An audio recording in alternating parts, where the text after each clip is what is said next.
வானம் சொந்தங்கள் அனைவருக்கும் இனிய நத்தா தின வாழ்த்துகள். விரிவான செய்திகளுக்கு செல்ல முன்னர் முதலில் தலைப்புச் செய்திகள். கொழும்பில் பல வீதிகளில் கடும் வாகன நெரிசல். தோட்ட மக்களை வெளியேற்றும் முயற்சி, மனோ கணேசன் ஜனாதிபதிக்கு அவசர கடிதம். மதுபான சாலைகளை நிரந்தரமாக மூடுமாறு வலியுறுத்தி ஆர்ப்பாட்ட பேரணி. தேங்காயின் ஏற்றுமதி வருமானம் அதிகரிப்பு.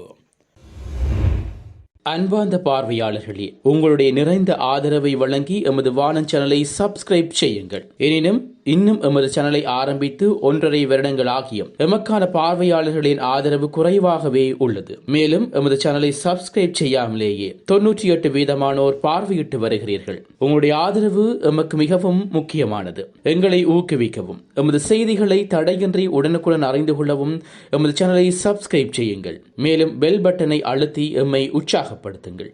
கொழும்பில் பல வீதிகளில் கடும் வாகன நெரிசல் ஏற்பட்டுள்ளது. கொழும்பின் பல பகுதிகளில் நத்தார் பண்டிகையை கொண்டாடுவதற்கு தேவையான பொருள் கொள்வனவில் மக்கள் ஈடுபட்டுள்ளார்கள். இதனால் கொழும்பு நகரிலிருந்து அதிகளவான வாகனங்கள் ஒரே நேரத்தில் புறப்பட்டுச் செல்வதால் இந்த நெரிசல் ஏற்பட்டுள்ளதாக எமது செய்தியாளர் குறிப்பிட்டுள்ளார். புதிய அரசியலமைப்பை வகுக்கும் போது சுகாதார சேவையை பெறுவதற்கான உரிமையை மக்களின் அடிப்படை உரிமைகளில் ஒன்றாக பிரகடனப்படுத்துவதற்கு திட்டமிடப்பட்டுள்ளதாக அரசாங்கம் தெரிவித்துள்ளது. அமைச்சரவை முடிவுகளை அறிவிக்கும் செய்தியாளர் சந்திப்பில் கலந்து கொண்டு அமைச்சரவை பேச்சாளரும் சுகாதார அமைச்சருமான நலிந்த ஜேதிச இதனை தெரிவித்துள்ளார். எனவே சுகாதார சேவைகளை பெறுவதற்கான உரிமையை அடிப்படை உரிமையாக்க வேண்டுமாயின் அதற்கு அவசியமான ஒழுங்குகளை ஏற்படுத்த வேண்டும். தற்போது அரசாங்கம் அதற்கான நடவடிக்கைகளை முன்னெடுத்து வருகிறது. அதனை நிறைவேற்றுவதில் மக்கள் தங்களுக்கு தேவையான இடங்களில் தமக்கான சுகாதார சேவைகளை பெற முடியும் என்ற உறுதிப்பாட்டினை அரசாங்கத்தினால் வழங்க முடியும். அதற்கான ஆரம்பகட்ட பணிகளை சுகாதார அமைச்சு தற்போது ஆரம்பித்துள்ளதாக அமைச்சரவை பேச்சாளரும் சுகாதார அமைச்சருமான நலிந்த ஜேதிச தெரிவித்துள்ளார். இதேவேளை தனியார் வைத்தியசாலைகளில் வழங்கப்படும் சேவைகளின் தரம் தொடர்பில் அரசாங்கம் அவதானம் செலுத்தியுள்ளதாகவும் சுகாதார அமைச்சர் நலிந்த ஜேதிச மேலும் தெரிவித்துள்ளார். தனியார் வைத்தியசாலை மற்றும் மருத்துவ நிலையங்களை ஒழுங்குபடுத்தும் முறைமைகள் குறித்தும் அதிகாரம் அமைச்சரவைக்கு உள்ளது. இது தொடர்பில் முன்னதாக வெளியிடப்பட்ட வர்த்தமானி அறிவித்தல்களை சில தனியார் வைத்தியசாலைகளை மீறி வருகின்றமை அவதானிக்கப்பட்டுள்ளது. அத்துடன் பொதுமக்கள் தனியார் வைத்தியசாலைகளில் சிகிச்சை பெறும் போது எதிர்கொண்ட பல சிக்கல்கள் தொடர்பிலும் அவதானம் செலுத்தப்பட வேண்டியுள்ளது. தனியார் வைத்தியசாலைகள் மற்றும் சிகிச்சை நிலையங்களில் வழங்கப்படும் சேவைகளின் தரம் மற்றும் அங்கு அறவிடப்படும் கட்டணம் என்பன தொடர்பில் அரசாங்கம் கவனம் செலுத்தி வருகிறது. இதற்காக சில தனியார் வைத்தியசாலை உரிமையாளர்களுடன் கலந்துரையாடல்களில் முன்னெடுக்கப்பட்டுள்ளதாகவும் அமைச்சரவை பேச்சாளரும் சுகாதார அமைச்சருமான நலிந்த ஜேதிச தெரிவித்துள்ளார். நாட்டில் கடல் எல்லைக்குள் அத்துமீறி பிரவேசித்த குற்றச்சாட்டில் இந்த வருடத்தில் 554 இந்திய மீனவர்கள் கைது செய்யப்பட்டுள்ளதாக இலங்கை கடற்படை அறிவித்துள்ளது. இலங்கை கடற்பரப்புக்குள் இலங்கை கடற்படையினால் மேற்கொள்ளப்பட்ட விசேட நடவடிக்கையின் போது குறித்த மீனவர்கள் கைது செய்யப்பட்டுள்ளதாக தெரிவிக்கப்படுகிறது. அத்துடன் குறித்த மீனவருடன் இந்த வருடத்தில் 72 மீன்பிடி படகுகளும் பறிமுதல் செய்யப்பட்டதாக இலங்கை கடற்படையினர் மேலும் தெரிவித்துள்ளனர்.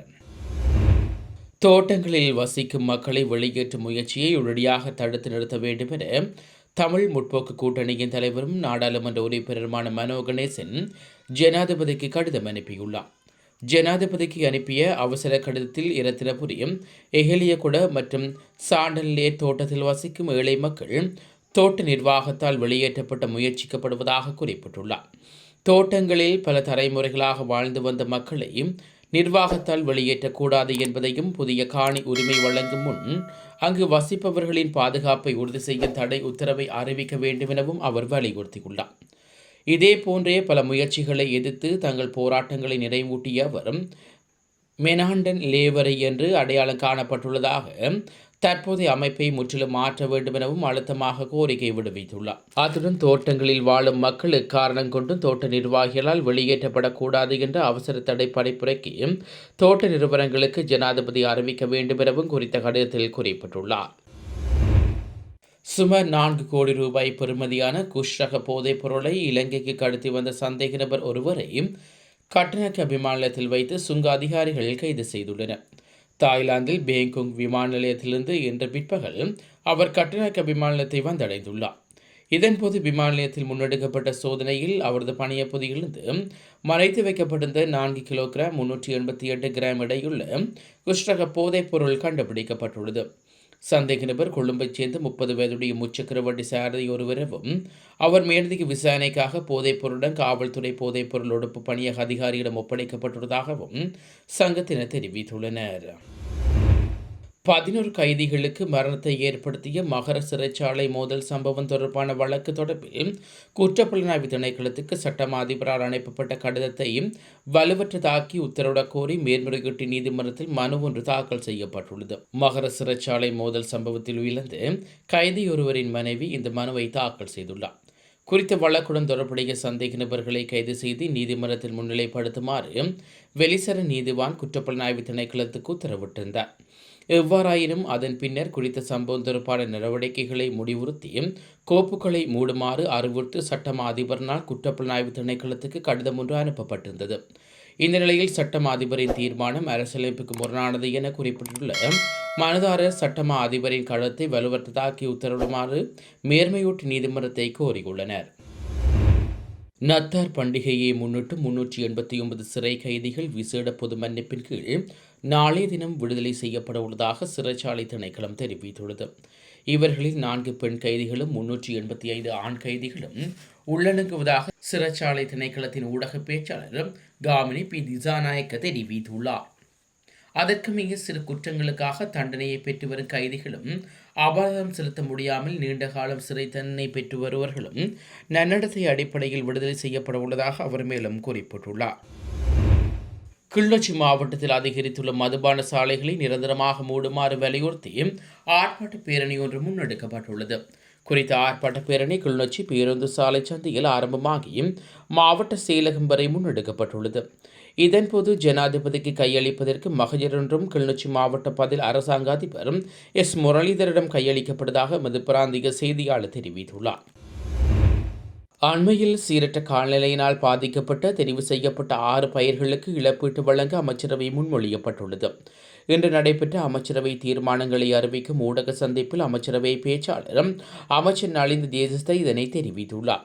இதற்கமைய நெல், சோளம், உருளைக்கிழங்கு, பெரிய வெங்காயம், சோயாபீன்ஸ் மற்றும் மிளகாய் விவசாயிகளுக்கு நட்ட ஈடாக ஹெக்டோருக்கு 1 லட்சம் ரூபாய் இழப்பீடு வழங்க அமைச்சரவை தீர்மானித்துள்ளது. புறக்கோட்டை மிதக்கும் வணிக வளாகத்தில் பரவிவரும் போதைப்பொருள் அச்சுறுத்தலை கட்டுப்படுத்தவும் அது தொடர்பான அடிப்படை கட்டமைப்புகளை நிறைவேற்றவும் நடவடிக்கை எடுக்குமாறு பொதுமக்கள் பாதுகாப்பு மற்றும் நாடாளுமன்ற அலுவல்கள் பிரதி அமைச்சர் சுசில் வடகில காவல்துறைக்கு பணிப்புரை விடுவித்துள்ளார். கொழும்பு டாம் வீதியில் இடம்பெற்ற பிரதேச அபிவிருத்தி குழு கூட்டத்தில் வைத்து அவர் இவ்வாறு பணிப்புரை விடுவித்துள்ளார். தற்போது செயலிழந்துள்ள புறக்கோட்டை மிதக்கும் வணிக வளாகத்தில் தற்போதைய நிலவரம் தொடர்பில் எமது செய்தி சேவைக்கு தொடர்ந்தும் சுட்டிக்காட்டியிருந்தது. அத்துடன் இந்த விடயம் தொடர்பில் டாம் வீதி பிரதேச அபிவிருத்தி குழு கூட்டத்தில் பிரதி அமைச்சர் சுனில் வடகிழவியின் கவனத்துக்கு கொண்டு வரப்பட்டது. இதன் பின்னர் கோடிக்கணக்கான பணம் வீண் விரயமானதை தடுக்கும் வகையில் இந்த தீர்மானம் எடுக்கப்பட்டுள்ளது. தேங்காய் மற்றும் அதனுடன் தொடர்புடைய பொருட்களின் ஏற்றுமதி வருமானம் கடந்த நவம்பர் மாதத்தில் 13.8% அதிகரித்துள்ளது. இதன்படி 70 மில்லியன் அமெரிக்க டாலர் வருமானம் ஈட்டப்பட உள்ளதாக ஏற்றுமதி அபிவிருத்தி சபை தெரிவித்துள்ளது. அத்துடன் இந்த வருடத்தில் முதல் 11 மாத கால பகுதியில் தேங்காய் மற்றும் அதனுடன் தொடர்புடைய பொருட்களை ஏற்றுமதி செய்வதன் மூலம் 782 மில்லியன் அமெரிக்க டாலர் வருமானம் ஈட்டப்பட்டுள்ளது. எவ்வாறாயினும் கடந்த வருடத்துடன் ஒப்பிடும்போது இந்த ஆண்டு தேங்காய் மற்றும் அதனுடன் தொடர்புடைய பொருட்களின் ஏற்றுமதி நடவடிக்கைகளின் அதிகரிப்பு ஏற்பட்டுள்ளதாக ஏற்றுமதி அபிவிருத்தி சபை தெரிவித்துள்ளது. இவ்வாறான ஒரு பின்னணியில் சந்தையில் தேங்காய்க்கு பற்றாக்குறை ஏற்பட்டுள்ளதுடன் தேங்காயின் விலையும் அதிகரித்துள்ளமை குறிப்பிடத்தக்கது. மருந்தாளர்களுக்கான வெற்றிட நிலவுவதாக தனியார் மருந்தக உரிமையாளர்கள் சங்கம் தெரிவித்துள்ளது. தனியார் மருத்துவ உரிமையாளர்கள் சங்கத்தின் கொழும்பு மாவட்ட தலைவர் ஹேமந்த் விஜயசேகர் இன்று ஊடகங்களுக்கு கருத்து தெரிவிக்கையில் இதனை தெரிவித்துள்ளார். நாடளாவிய ரீதியில் சட்ட ரீதியாக மருந்தகங்களை முன்கொண்டு செல்வதற்கு பாரிய அளவில் மருந்தாளர்களுக்கான வெற்றிடம் நிலவுகிறது. அந்த நெருக்கடிக்கு தீர்வு காணும் வகையில் கூடிய விரைவில் மருந்தாளர்களை உள்ளிப்பதற்கான செயற்திட்டத்தை முன்னெடுக்க வேண்டிய தேவை எழுந்துள்ளது. இதன் காரணமாகவே அரசு அதிகாரியுடன் கலந்துரையாடல்கள் முன்னெடுத்துள்ளோம். அத்துடன் குறித்த துறையுடன் தொடர்புடைய ஏனைய நிறுவனங்களுடன் கலந்துரையாடல்களை முன்னெடுத்து வருகின்றோம். எதிர்காலத்தில் உரிய முறையில் மருந்தகங்களை நடத்துவதற்கு எளிமை ஏற்படுத்தப்பட வேண்டும் என்று கருதுகின்றோம். இந்த நிலையில் உரிய பயிற்சியுடன் கூடிய மருந்தாளர்களையும் உள்ளீர்ப்பது தொடர்பில் அரசாங்கம் கவனம் செலுத்த வேண்டும் எனவும் தனியார் மருந்தக உரிமையாளர்கள் சங்கத்தின் கொழும்பு மாவட்ட தலைவர் ஹேமந்த் விஜயசேகர வலியுறுத்தியுள்ளார். இத்துடன் காலை நேர பிரதான செய்திகள் நிறைவு பெறுகிறது. மேலும் நாளை காலை பிரதான செய்திகளோடு இணைத்துக் கொள்ளுவோம். நன்றி.